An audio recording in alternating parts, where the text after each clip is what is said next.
आप सभी को राधे राधे, जय Shri Krishna. Welcome to my channel success life. आज हम बात करेंगे प्लेटो के जीवन परिचय और उनके द्वारा शिक्षा दर्शन, उनके द्वारा जो शिक्षा है, शिक्षा के जो भी कॉन्सेप्ट्स हैं, उन कॉन्सेप्ट्स को लेकर उनके जो भी विचार हैं, उन सब पर हम पॉइंट आउट करेंगे। तो देर ना करते हुए शुरू करते हैं, प्लेटो के जीवन परिचय पर प्रकाश डालते हैं। सबसे पहले जानते हैं प्लेटो हैं कौन। प्लेटो जो है आदर्शवाद के यूनानी दार्शनिक हैं। प्राचीन काल से लेकर आज तक जितने भी शिक्षा शास्त्री हुए हैं उनमें प्लेटो का स्थान अग्रणी है। बुद्धि बल में प्लेटो इतना अधिक था कि उसे लोक का बृहस्पति कहा जाता है।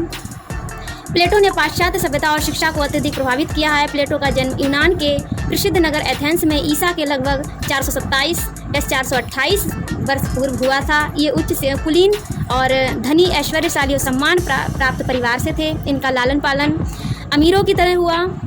समय पर इन्हें अच्छी शिक्षा भी प्राप्त हुई। 20 वर्ष की आयु में इन्हें सुप्रसिद्ध विचारक सुकरात का सानिध्य भी प्राप्त हुआ। शिष्य के रूप में ये अपने गुरु सुकरात के विचारों से अत्यधिक प्रभावित थे। जब इनके गुरु सुकरात की निर्ममतापूर्वक हत्या कर दी गई तो ये अत्यधिक दुखी हुए। ये एथेंस छोड़कर देशांतरण के लिए निकल पड़े। इन्होंने कई देशों में भ्रमण किया, महापुरुषों से मिले, उनका ज्ञान प्राप्त किया। लगभग 10 वर्षों के पश्चात ये पुनः एथेंस लौटे और इन्होंने एकेडमी की स्थापना की, जहां इन्होंने एक शिक्षक की भांति काम किया। एकेडमी में मानव शास्त्र, गणित शास्त्र, नीति शास्त्र, ज्यामिति, राजनीति, साहित्य, कला की शिक्षा दी जाती थी। लगभग 28 वर्ष की आयु में प्लेटो का देहावसान हो गया। इनकी मुख्य कृतियों में रिपब्लिक और लॉज है। इसके अतिरिक्त और भी कृतियाँ हैं जैसे फेड्रोस, क्रीटो, क्राइटस, एपोलॉजी, सोक्रेटिस, पॉलिटिक्स और प्रोटेगोरस इत्यादि ये इनकी कृतियाँ हैं। अब बात करते हैं प्लेटो का दर्शन।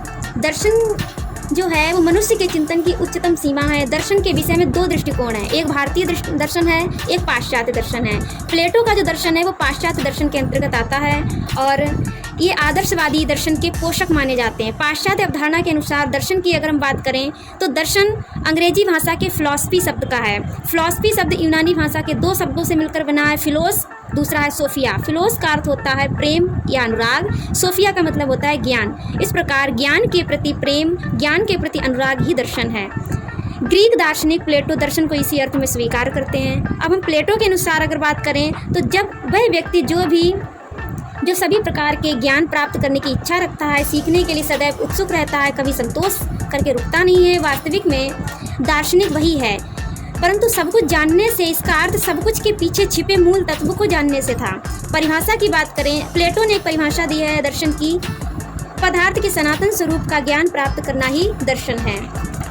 आगे हम बात करेंगे प्लेटो ने जिस दर्शन की बात की है, जिसे दर्शन को जिस तरह से डिफाइन किया, उसकी विशेषताओं की अगर बात करें तो प्लेटो के अनुसार 2 प्रकार का जगत है। विचारों का जगत जिसे हम आध्यात्मिक कहते हैं, दूसरा है भौतिक जगत। उनके अनुसार विचारों का जगत स्थायी जगत है। इसका संबंध विचारों से है। चूँकि विचार स्थायी भी होते हैं, पूर्ण होते हैं, इसलिए यह जगत शाश्वत, पूर्ण और अपरिवर्तनशील है। इसके अतिरिक्त भौतिक जगत नश्वर है, क्योंकि इसका संबंध पदार्थ से है, वस्तुओं से है, जो समय और स्थान के साथ साथ परिवर्तित होता रहता है। इसका अपना कोई अस्तित्व नहीं होता। तो प्लेटो के अनुसार विचारों का जगत ही वास्तविक जगत है। प्लेटो ने ज्ञान को 3 भागों में बांटा है, इंद्रिय जन्य ज्ञान, सम्मतिजन्य ज्ञान और चिंतन जन्य ज्ञान। उनके अनुसार जो इंद्रिय और सम्मतिजन्य ज्ञान है वो वास्तविक ज्ञान नहीं है। क्यों? क्योंकि इसका संबंध पदार्थ से है और एक पदार्थ विभिन्न लोगों को भिन्न भिन्न रूपों में दिखाई पड़ता है। परिणाम स्वरूप लोग इस विषय के संबंध में भिन्न भिन्न सम्मतियाँ रखते हैं। तो प्लेटो के अनुसार चिंतन जन्य ज्ञान ही सच्चा ज्ञान है, क्योंकि इसका संबंध मन से है और जो आत्मा द्वारा अनुभव किए गए हैं, जो कि शाश्वत होते हैं। प्लेटो ने आत्मा के निर्माण के 3 तत्व बताए हैं। पहला तृष्णा, दूसरा इच्छा शक्ति, तीसरा विवेक। तृष्णा का गुण संयम, इच्छा शक्ति का गुण है धैर्य और परिश्रम और विवेक का गुण है ज्ञान और न्याय। इन तीनों तत्वों के क्रियाशीलन से आत्मा को उत्कर्ष प्राप्त होता है। अब हम बात करते हैं प्लेटो ने आदर्शवाद और शिक्षा के संबंध में क्या विचार रखे हैं। आदर्शवाद पाश्चात्य दर्शन की प्राचीन विचारधारा है। इनके प्रतिपादक यूनानी दार्शनिक प्लेटो हैं। प्लेटो का आध्यात्मिक सिद्धांत अंतिम वास्तविकता विचारों या विचारवाद में है, इसीलिए इसे आइडियलिज्म की उत्पत्ति हुई है। आदर्शवाद के अर्थ की अगर बात करें तो आदर्शवाद वह दर्शन है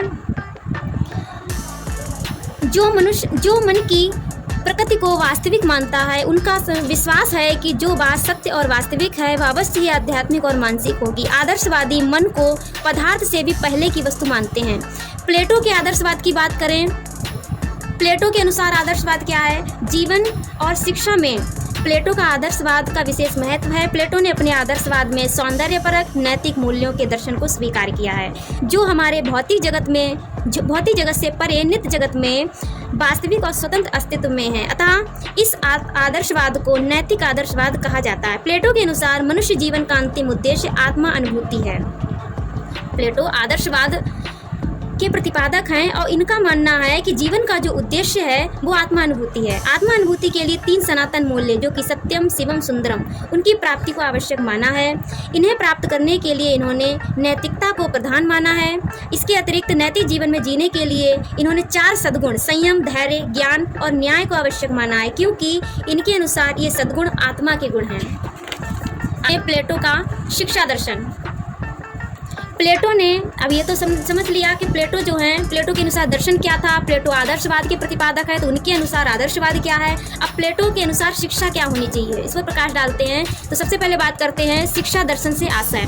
शिक्षा दर्शन की वह शाखा है जिसमें शिक्षा संबंधी समस्याओं का अध्ययन किया जाता है, इनके समाधान हेतु उचित प्रयास किए जाते हैं। प्लेटो के शिक्षा संबंधी विचार इनकी 2 प्रमुख कृतियां रिपब्लिक और लॉज में मिलते हैं। रिपब्लिक की रचना इन्होंने अपने युवा काल में की, जिसमें इन्होंने अज्ञानता को समस्त बुराइयों की जड़ माना, और लॉज की रचना इन्होंने वृद्धावस्था में की। ज्यों ज्यों इनके विचारों में प्रौढ़ता और परिपक्वता आती गई, त्यों त्यों इनके शिक्षा के संबंध में इनके विचारों में परिवर्तन हुआ, जिसके कारण लॉज नामक कृति में इन्होंने अज्ञानता को इतना बुरा नहीं माना। इसलिए इनकी पुस्तकों में प्लेटो द्वारा व्यक्त किए शिक्षा संबंधी विचारों में एक रूपता नहीं है। प्लेटो के अनुसार शिक्षा जीवन पर्यंत ग्रहण करने की वस्तु है। इनके अनुसार शिक्षा केवल ज्ञान संग्रह का साधन नहीं होना चाहिए। शिक्षा के महत्व को बताते हुए प्लेटो ने कहा कि यदि मनुष्य को शिक्षा नहीं दी जाती तो वह इस पृथ्वी पर सबसे अधिक असभ्य प्राणी बन जाता। प्लेटो के अनुसार शिक्षा की अगर हम बात करें तो प्लेटो ने इस बात को स्वीकार किया है कि सद्गुण ही ज्ञान है। प्लेटो का ये सेंटेंस है कि सद्गुण ही ज्ञान है। इनके अनुसार बुद्धिमत्ता, साहस, संयम, न्याय प्रमुख सद्गुण हैं और इसमें प्रशिक्षित करने की प्रक्रिया ही शिक्षा है। इन्होंने शिक्षा में व्यक्तिगत और सामाजिक दृष्टिकोण को शामिल किया है।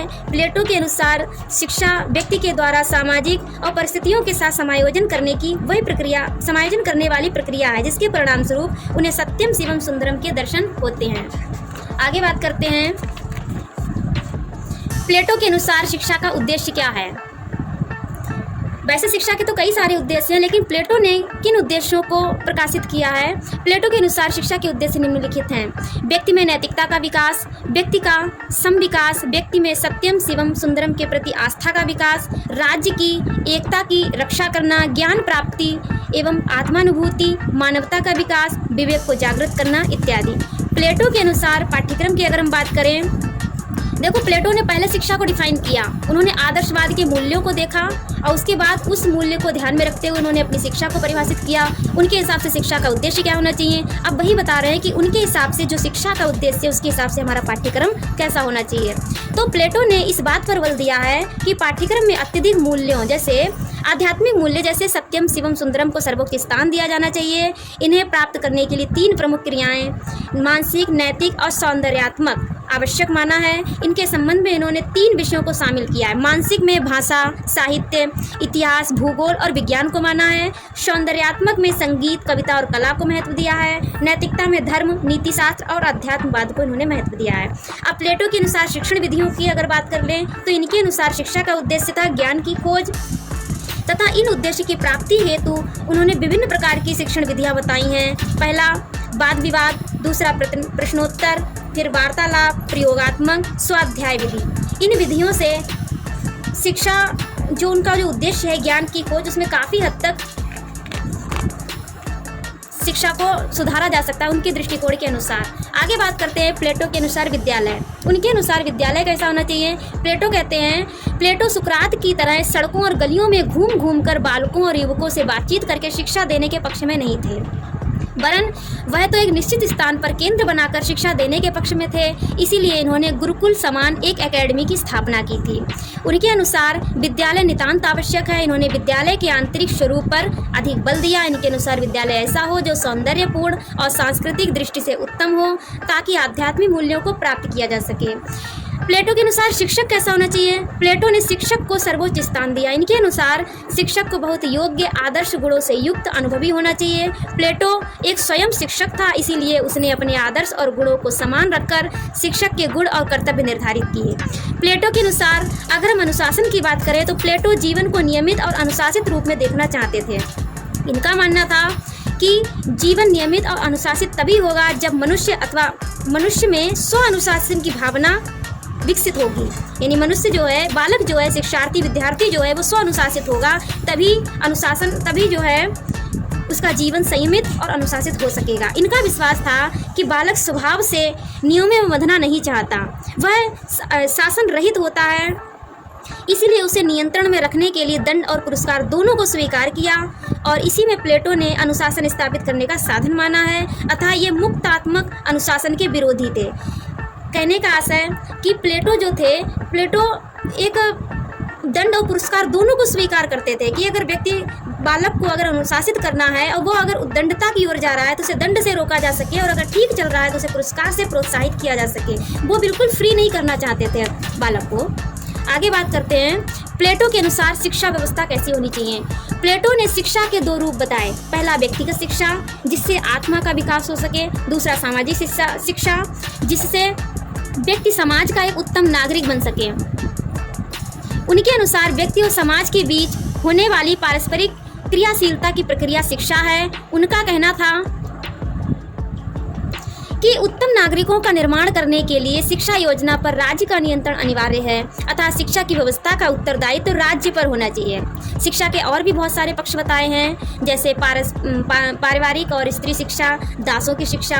पारिवारिक और स्त्री शिक्षा के विषय में ये कहते हैं कि प्लेटो संयुक्त परिवार प्रणाली के पक्ष में थे, क्योंकि ये नहीं चाहते थे कि पारिवारिक जीवन में व्यक्तिकरण की भावना आए। उनका मानना था कि पारिवारिक शिक्षा में बालक में प्रेम, इच्छा शक्ति, त्याग, कर्तव्यपरायणता, इन गुणों का विकास होता है। स्त्री शिक्षा के संबंध में इनका कहना था कि स्त्री और पुरुष में समान क्षमताएं पाई जाती हैं। उनके अनुसार स्त्री और पुरुषों में कोई भेद नहीं होना चाहिए, दोनों को समान शिक्षा मिलनी चाहिए, क्योंकि जो कार्य पुरुष कर सकते हैं वे स्त्रियां भी कर सकती हैं। अतः स्त्रियों को भी खेलकूद, व्यायाम, घुड़सवारी, राजनीति, दर्शन आदि की शिक्षा प्रदान की जानी चाहिए। दासों की शिक्षा पर इन्होंने बात की है। प्लेटो ने शिक्षा की व्यवस्था केवल उच्च वर्गों के लिए ही नहीं बल्कि दासों के लिए भी आवश्यक मानी है। दासों को उन्होंने नागरिक नहीं माना, ना ही उनकी शिक्षा के लिए कोई व्यवस्था की। उनका कहना था कि दासों को अपना पारिवारिक व्यवसाय ही अपनाना चाहिए, घरेलू कार्यों में ही लगे रहना चाहिए। टॉपिक भी ऑलमोस्ट पूरा होने वाला है, तब तक आप वीडियो को लाइक कर दीजिएगा। हाँ, तो हम बात कर रहे थे प्लेटो के। प्लेटो ने शिक्षा के विषय में बहुत सारी बातें बताई। इनकी शिक्षा की आलोचनाएं भी काफ़ी हुई हैं। प्लेटो ने शिक्षा के संबंध में जो विचार प्रस्तुत किए उसमें कुछ दोष पाए गए, जो कि निम्न प्रकार हैं। शिक्षा को पूर्ण रूप से राज्य नियंत्रण में करके नहीं, प्लेटो ने व्यक्ति की स्वतंत्रता को छीना है। शिक्षा के इनके अनुसार आलोचना इस बात पर भी की गई कि जो प्लेटो की जो शिक्षा है वो राज्य के नियंत्रण में कर दी गई। दूसरा है, शिक्षा योजना में श्रमिक और उत्पादक वर्ग के लिए शिक्षा का प्रावधान नहीं किया गया। नेक्स्ट है, शिक्षा योजना में नाटक, चिकित्सा, कानून को कोई स्थान नहीं दिया गया। दासों को शिक्षा से वंचित रखा गया। व्यावहारिक पक्ष पर कम ध्यान दिया गया। आगे प्लेटो का शिक्षा में योगदान की बात करते हैं तो प्लेटो ने आध्यात्मिकता पर बल दिया, कहा कि सारा ज्ञान आत्मा में है। इन्होंने राज्य द्वारा संचालित अनिवार्य शिक्षा की व्यवस्था की, जो आज भी सर्वमान्य है। इन्होंने सत्यम शिवम सुंदरम का समन्वय व्यक्ति और समाज में रखा। इनकी प्राप्ति का साधन शिक्षा को बताया। स्त्री शिक्षा के संबंध में क्रांतिकारी विचार प्रस्तुत किए। स्त्री शिक्षा को बढ़ावा दिया। शिक्षा में आध्यात्मिक विकास, खेल कूद, व्यायाम, इन सब को महत्व दिया। न्याय को शिक्षा का आधार बनाया। इसके अतिरिक्त उन्नति करने वाले इन्होंने शिक्षा के क्षेत्र और चारित्रिक आध्यात्मिक विकास को बल दिया। निष्कर्ष की अगर हम बात करें, उपयुक्त विवेचन के आधार पर प्लेटो को अपने युग का ही नहीं सभी युगों का एक महान शिक्षा शास्त्री और दार्शनिक कहा जाता है। अपने शिक्षा संबंधी विचारों से इन्होंने सभी देशों की शिक्षा को प्रभावित किया। अतः प्लेटो की शिक्षा संबंधी देन अत्यंत महत्वपूर्ण है। इस प्रकार ये टॉपिक ओवर हुआ। इसमें आपने शिक्षा के संबंध में स्पेशली प्लेटो द्वारा प्लेटो के पहले जीवन पर प्रकाश डाला है। उसके बाद उनके अनुसार दर्शन क्या है, उनके अनुसार शिक्षा क्या है, शिक्षा में कौन कौन से कॉन्सेप्ट्स पर क्या क्या विचार रखे, उनके द्वारा शिक्षा शिक्षा व्यवस्था पर क्या आलोचनाएँ की गई, इनका जो शिक्षा में योगदान है उन सब पर आपने प्रकाश डाला है। ऐसी वीडियो आगे भी आपको मिलती रहेंगी।